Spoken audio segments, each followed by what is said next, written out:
दामी तरिकाले आउने गरी ए बोक कुराकानी गरेर लान ठ्या होला न हेर्न भाइ अन छ नि हैन भाइ अन छ नि ल हैन भाइले नै खिच्छ यतिखेर हामी पाँचथर जिल्लाको हिलियाङ गाउँपालिकाको पुच्छारमा हिलियाङ वडा नम्बर 7 स्थित एउटा माझीटार भन्ने स्थानमा छौं। यो माझीटार भन्ने ठाउँ चाहिँ आफैमा एउटा नाम जस्तै सुन्दर ठाउँ छ। माझीहरू धेरै बसेको भएको कारणले सायद यो ठाउँको नाम माझीटार रहन गएको हुनुपर्छ। र फेरि जहाँ जहाँ माझीहरू बस्छ अथवा जहाँ जहाँ चाहिँ एउटा ठुलो ठुलो नदीहरूको किनार हुन्छ, घाटहरू हुन्छ, त्यहाँ चाहिँ प्राय माझीहरूको बस्ती हुने गर्छ। यसरी डुङ्गाहरू खियाउनु हैन अनि माछा मारेर जीविका गर्नु त्यो माझीहरूको एउटा दैनिकी हो हैन, उनीहरूको जीवनयापन गर्ने एउटा आधार हो। त्यसकारणले आज हामी त्यो सबै कुरा देख्न नपाए पनि एउटा यस्तो तमोर नदीमा, यति कञ्चन नदीमा एउटा कस्तो हुँदो रहेछ त हैन, तमोरमा एउटा सयर गर्दाको अनुभव, एउटा बोटिङ गर्दाको अनुभव भनेर आज हामी छौं।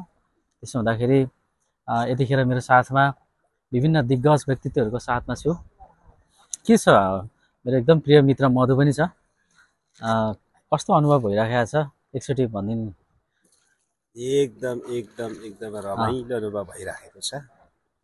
अब सबैभन्दा महत्त्वपूर्ण कुरा चाहिँ के हो भने आज सूचना प्रविधिको विकास सँगसँगै हरेक ठाउँमा चाहिँ तपाईको उत्पादनका साधनहरू हामीले प्रयोग गर्ने सामग्रीहरूमा परिवर्तन आइराखेको छ। पहिले यही ठाउँमा चाहिँ माझीहरूले परम्परागत ढङ्गले वारिपारी गराउने काम गर्थे हाम्रा पुर्खाहरूलाई। आज त्यही ठाउँमा चाहिँ आधुनिक हिसाबको यो बोटिङ आएको छ। यसले चाहिँ महत्त्वपूर्ण कुरा के हो भने यो चाहिँ माझी नेपालका आदिवासी जनजातिहरू मध्येको एउटा महत्त्वपूर्ण जातिको रूपमा आदिवासी माझीहरूले सूचीकृत गरिएको छ। यी जातिको परम्परागत पेशा भनेको माछा मार्ने हो, अर्थात् पानीसँग चाहिँ उनीहरूको जीवन पद्धति जोडिएको छ।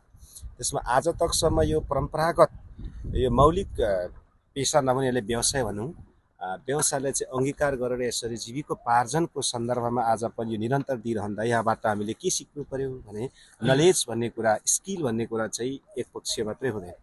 त्यो सबै जात जातिसँग, सबै वर्ग, क्षेत्र, लिङ्ग र समुदायसँग त्यो स्किल हुन्छ। त्यो स्किललाई चाहिँ आज हामीले युटिलाइजेसन गर्ने।